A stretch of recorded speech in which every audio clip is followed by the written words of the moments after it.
Las y los ciudadanos de la República de Chile abrieron la posibilidad de construir un nuevo y ambicioso proyecto encaminado hacia una profunda transformación nacional en lo político, económico, social y cultural, la creación de una nueva constitución.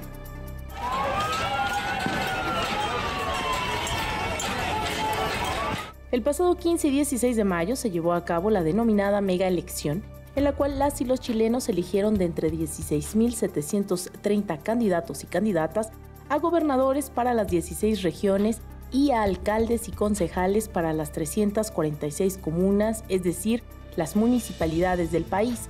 Sin embargo, la elección más destacada de esta jornada fue la de los y las 155 integrantes de la Convención Constitucional. Los resultados electorales fueron favorables para la izquierda y el progresismo chileno en todos los rubros. En el caso de las elecciones para gobernadores y gobernadoras, si bien solo 3 lograron ser electos en primera vuelta, los resultados de la segunda, realizada el pasado 13 de junio, fue un mensaje contundente al oficialismo y a la derecha electoral, quienes de 16 gubernaturas solo lograron obtener una, mientras la izquierda y la centroizquierda lograron 15. Resultados similares se obtuvieron en la elección de alcaldes, concejales y de las y los constituyentes. Es un gran avance electoral para la izquierda en Chile, en particular para la izquierda que ha tenido una baja representación parlamentaria, pero que hoy día se sostiene con una gran cantidad de convencionales electos y electas, pero también es una elección, la de constituyentes, que coincidió con las municipales, y eso también significa un aumento en la correlación de fuerzas de la izquierda y de la oposición en general, donde la derecha es uno de los grandes derrotados, así como algunos partidos grandes tradicionales que pertenecían al centro político, la centro derecha o la centro izquierda. Primero quizás marcar quiénes pierden aquí, ¿no? O sea, perdió la derecha que le declaró la guerra a los pueblos, perdieron los responsables del terrorismo de Estado, perdieron los responsables cívicos de la dictadura en Chile y que se han dedicado durante 30 años a administrar un poder que estaban seguros de que nunca iba a ser tocado, ¿cierto? Pero pierden también los sectores que se subordinaron a esa política de acuerdos y de consenso con los sectores de la derecha, con incluso los sectores de las Fuerzas Armadas, y los que ganamos, quienes ganamos, somos los pueblos, ¿no? En nuestra amplia diversidad, en nuestro carácter incipiente aún en términos de cómo estamos organizando nuestra propia autorrepresentación. Las principales fuerzas políticas electorales tradicionales se aglutinaron en 3 alianzas principales denominadas listas: la lista de la centroizquierda Apruebo, la lista de izquierda Apruebo Dignidad y la de derecha oficialista Vamos por Chile.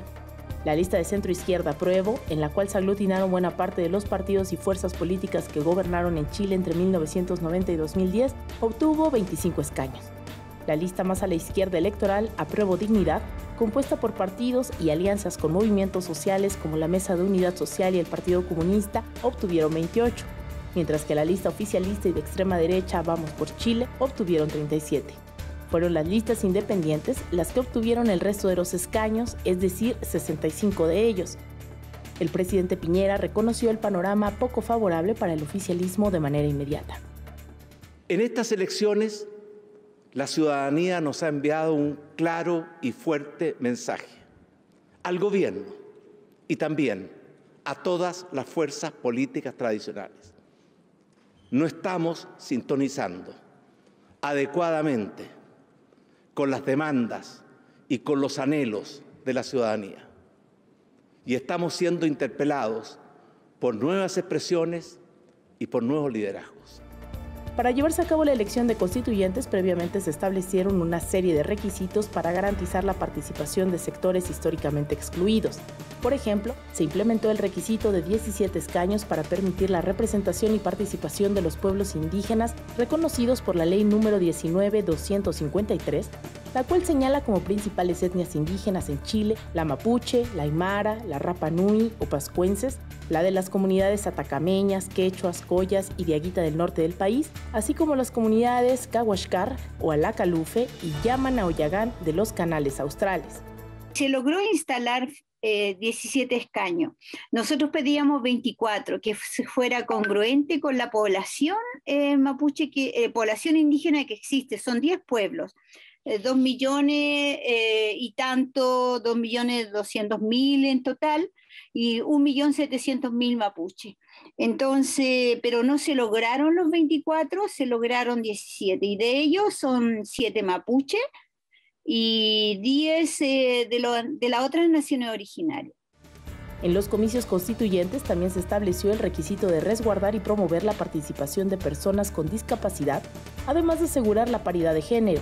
En este último rubro, la sorpresa fue que no solo se logró, sino que las candidatas electas superaron a los candidatos, resultando electas 84 a 71, una cifra que, dada esta garantía de paridad de género, tuvo que ajustarse a una cifra final de 78 hombres y 77 mujeres. La amplia participación y elección de mujeres en este proceso fue un logro adjudicado mediática y socialmente a la larga lucha feminista chilena. El feminismo en Chile tiene una historia extremadamente larga, o sea, tiene más de 100 años de historia. El inicio del movimiento feminista en Chile es alrededor de 1907, cuando se empiezan a constituir las primeras organizaciones feministas obreras en la Pampa Salitrera. Y desde ahí hasta el presente ha habido una continuidad del trabajo feminista que ha estado siempre arraigada en las luchas de los sectores populares, en los frentes sociales de diverso tipo, ¿no? Y esa potencialidad transversalizadora del feminismo, esa posibilidad de estar presente en cada una de las luchas más sentidas de nuestro pueblo, ampliando los horizontes reivindicativos de esas organizaciones, pienso yo que ha sido una condición fundamental para que algunas reivindicaciones, como por ejemplo la paridad de género, son reivindicaciones mínimas democráticas, puedan ser asumidas como reivindicaciones del conjunto de los sectores sociales. Es así como la conformación misma de la Asamblea Constituyente en Chile, que habría de generar una nueva Carta Magna en un lapso de 9 meses, misma que tendrá que ser ratificada en otro plebiscito, genera grandes expectativas dentro de varios sectores políticos, sociales y económicos en uno de los países, de acuerdo con la Organización para la Cooperación y el Desarrollo Económico, OCDE, más desiguales en toda Latinoamérica.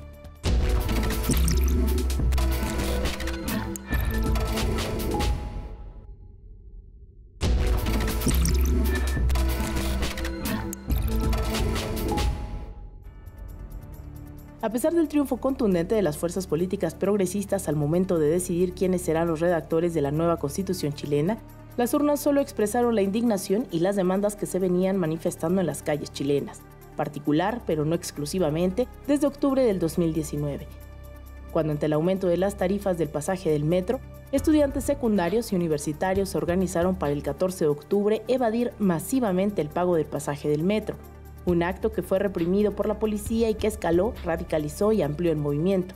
El estallido, la revuelta social en Chile tiene historia. No es algo que haya acontecido de un momento a otro y que no tenga antecedentes que puedan explicar de dónde emerge esta fuerza y esta irrupción, ¿no?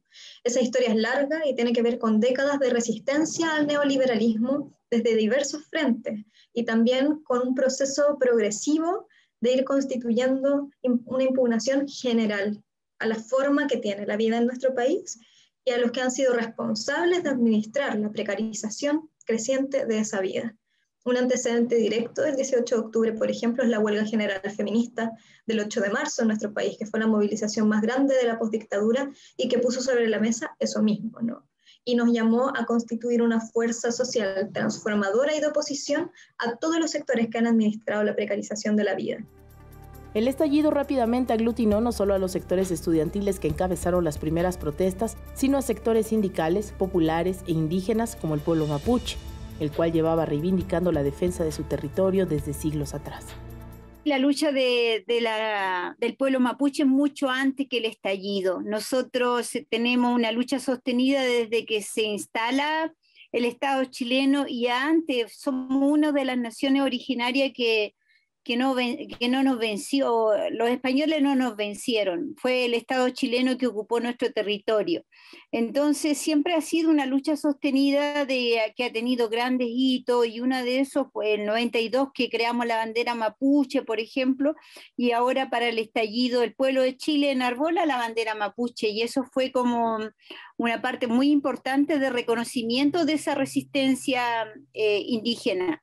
Entonces, nosotros nos sumamos al estallido social del 2019 Ante la masividad del estallido social, el presidente Sebastián Piñera canceló el incremento al precio del metro, esperando esto aminorara la indignación popular.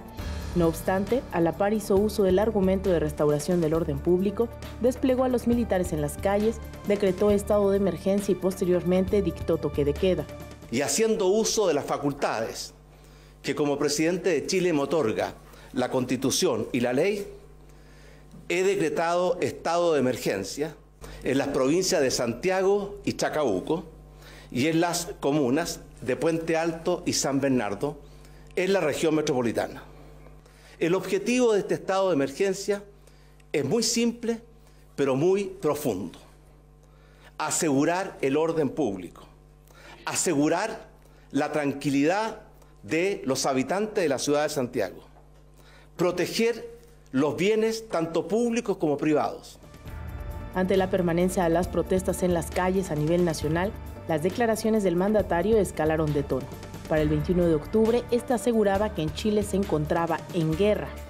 Estamos en guerra contra un enemigo poderoso, implacable, que no respeta a nada ni a nadie, que está dispuesto a usar la violencia y la delincuencia sin ningún límite, incluso cuando significa pérdidas de vidas humanas, que está dispuesto a quemar nuestros hospitales, nuestras estaciones del metro, nuestros supermercados, con el único propósito de producir el mayor daño posible a todos los chilenos. Fue así como las múltiples demandas de la población chilena pasaron de la cancelación del alza al metro a pensiones dignas, a acabar con las deudas estudiantiles, la inversión y nacionalización del sector salud, entre muchas otras que poco a poco se fueron centralizando en una sola: refundar el pacto social en Chile a través de una nueva constitución. Es un proceso que comienza con las movilizaciones sociales, en las cuales la ciudadanía reclamaba una nueva constitución, entre muchas otras demandas sociales. Y la idea era tener una asamblea constituyente para poder cambiar la constitución de la dictadura, que es la constitución actualmente vigente en nuestro país. Las diversas luchas en las calles sentaron el precedente para que el 15 de noviembre del 2019 se lograra un acuerdo calificado de histórico, en el cual el gobierno y la oposición acordaron llevar a cabo un plebiscito en el que los ciudadanos decidieran si querían o no una nueva constitución.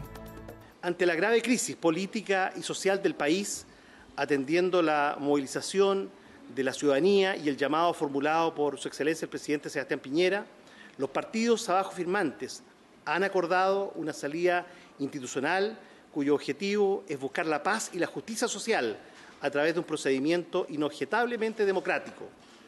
1. Los partidos que suscriben este acuerdo vienen a garantizar su compromiso con el restablecimiento de la paz y el orden público en Chile y el total respeto de los derechos humanos y la institucionalidad democrática vigente. Así fue como el llamado Plebiscito Nacional 2020 fue convocado. Inicialmente se realizaría el 26 de abril del 2020, sin embargo fue pospuesto dada la pandemia por COVID-19. Finalmente se realizó el 25 de octubre del 2020. La Constitución del 80 es el último vestigio de la dictadura de Pinochet. Aprobada en el 80, yo voté en contra, era muy difícil en esa época, la votamos en contra, se aprobó con fraude electoral y ha regido los destinos del país instalando el neoliberalismo, protegiendo la propiedad privada más allá que la vida. Y ha sido el centro del desarrollo económico desigual en Chile, con la acumulación de riqueza en grupos económicos que han causado el estallido social. La Constitución va a quedar atrás y por primera vez en Chile va a haber una Constitución escrita por el pueblo, con paridad hombres y mujeres, con participación de los pueblos originarios, pero lo más importante, una Constitución democrática. Nunca en la historia de Chile las constituciones, que son 10, las había escrito el pueblo, y esto es fruto de la lucha del pueblo, aunque algunos decían que fumábamos opio los que pedíamos nueva Constitución. El pueblo la ganó en la calle, la conquistó en la calle y la ratificó en el voto. Es decir, el pueblo marchó y el pueblo votó. Este plebiscito contó con la participación del 50.95%, es decir, 7,5 millones de ciudadanos que respondieron a 2 preguntas. La primera de ellas, ¿quiere usted una nueva constitución?, de las y los cuales 78.28% dijeron aprobar la iniciativa contra el 21.72% que la rechazó, mientras al cuestionamiento sobre qué tipo de órgano debiera redactar la nueva constitución, 79% dijo querer una convención constitucional, mientras el 21% indicó que una convención mixta, es decir, que fuesen diputados en ese momento ya electas y electos y personas electas exclusivamente para la redacción de la Carta Magna. Sin embargo, la aprobación del plebiscito y la elección de las y los constituyentes aún dista de la reparación de los daños que dejó consigo la represión de las fuerzas policiales y armadas a cargo del presidente Sebastián Piñera. Y aunque el estallido social abrió las puertas a una nueva constitución, el camino de las transformaciones en Chile aún es largo. El pueblo chileno se prepara para comicios presidenciales el próximo mes de noviembre.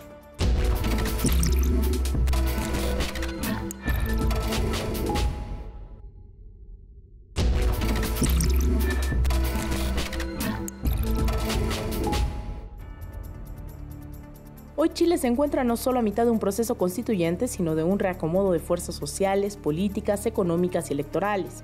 Es un momento muy difuso. Al gobierno de Piñera le quedan pocos meses, se van en marzo.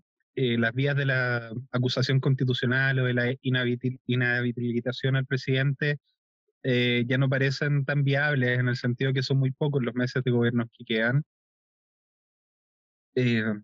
Y la elección de la Convención Constitucional movió el tablero presidencial, porque vamos a elegir una nueva presidenta o un nuevo presidente en paralelo a la Convención Constitucional.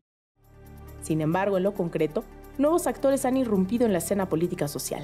Las y los candidatos ganadores de las elecciones constituyentes expresan una serie de intereses de una población que ha expresado en las urnas y en las calles su rechazo al neoliberalismo y al autoritarismo. Creo que es una buena señal la que hoy día se entrega en Chile, un país que ha sido altamente conservador, que ha sido visto también por la comunidad internacional como un país exitoso en su modelo económico, que era más bien una fachada que hoy día se desvela, que hoy día realmente demuestra que existía una crisis, una profunda desigualdad y que evidentemente es un modelo económico y un modelo político que llegan a un fracaso. El fracaso es muy fuerte, la caída es muy fuerte y por lo tanto hoy día la construcción colectiva de proyectos populares, de proyectos que puedan también incorporar los desafíos medioambientales y en materia de género, junto con los pueblos indígenas, precisamente toman relevancia en la política y conducen procesos sociales grandes. Las demandas sociales de las últimas décadas pudieron expresarse en Chile a través de candidaturas independientes con agendas específicas. Por ejemplo, en el caso del movimiento feminista, la población respaldó ampliamente a Alondra Carrillo, una de las candidatas con mayor apoyo en las urnas. Bueno, yo soy psicóloga, soy feminista, y fui durante 2 años la vocera de la Coordinadora Feminista 8 de marzo, una de las voceras de la Coordinadora Feminista 8 de marzo en el proceso de huelga general feminista de los últimos 8 de marzo en nuestro país. Y soy también parte, como te decía al inicio, de la Asamblea de Organizaciones Sociales y Territoriales del Distrito 12, donde nací y crecí toda la vida, que es un distrito al sur de Santiago, que reúne a las comunas más populosas de la capital y al mismo tiempo a los sectores populares más extensos, más amplios. Yo llevo una agenda que es un mandato colectivo, ¿sí? Es un mandato primero que todo a hacer de este proceso un proceso efectivamente constituyente, libre, soberano, feminista, plurinacional, popular, para desbordar los límites mediante los cuales se intenta convertir esta instancia constituyente en una convención constitucional que no tenga sino el propósito de escribir una nueva constitución que no tenga ningún arraigo en procesos de autoorganización popular para la lucha. Voy con esa agenda, voy con un programa que construimos entre miles de mujeres lesbianas, trans, travestis, no binarias en los encuentros plurinacionales de las y les que luchan que han tenido lugar en nuestro país, que es lo que llamamos un programa feminista contra la precarización de la vida. Los pueblos indígenas, como el mapuche, también tuvieron candidaturas independientes, logrando obtener escaños como el de la docente e investigadora mapuche Elisa Loncón Antileo. Nosotros tenemos una propuesta para que se instale el Estado plurinacional. Eso implica el reconocimiento de las naciones preexistentes al Estado. Cuando se instaló Chile, nosotros ya existíamos. Entonces, ese reconocimiento implica incorporar los derechos colectivos a la Constitución, y los derechos colectivos son derechos a la tierra, al territorio, a la autonomía, autodeterminación, a las lenguas, a las culturas, a las identidades distintas, a las historias que son nuestras. Y también el otro punto importante es la defensa de la madre tierra.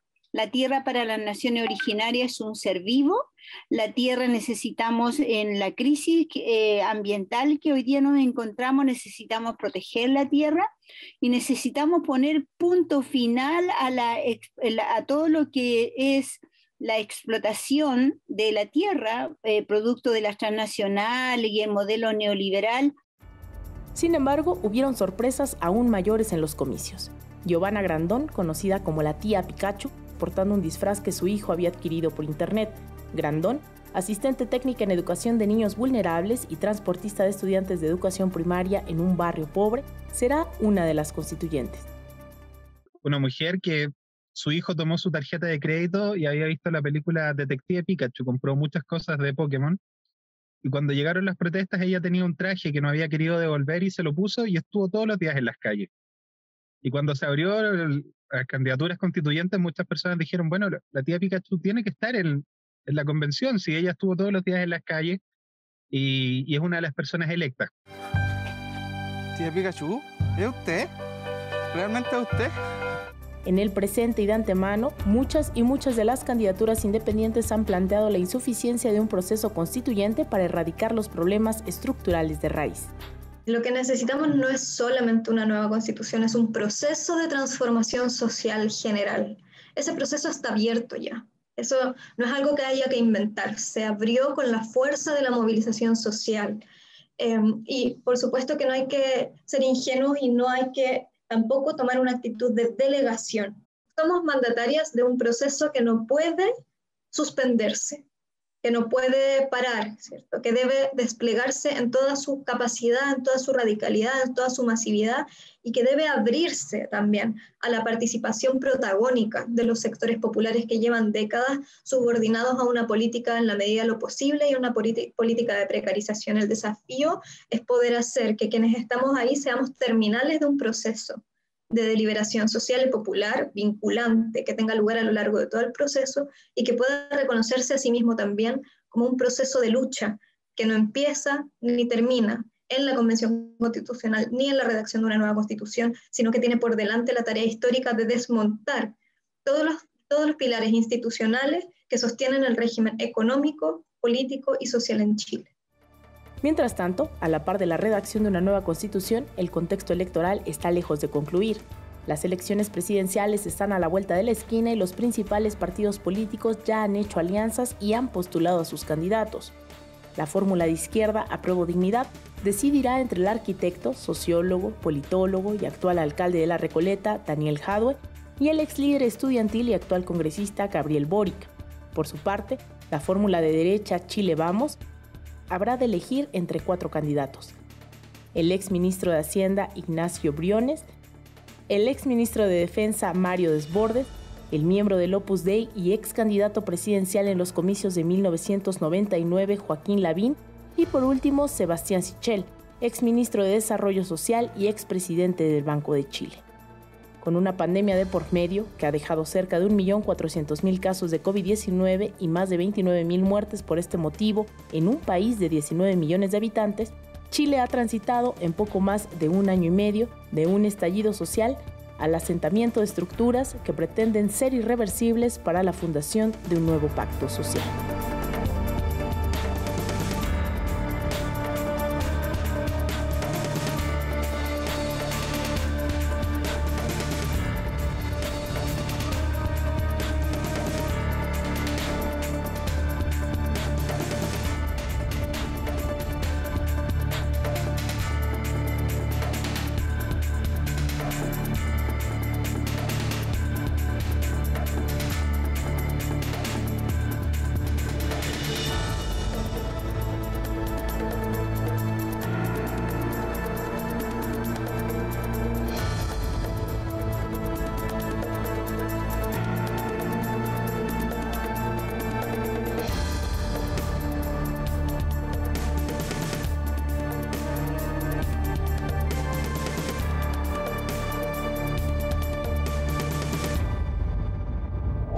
Chile.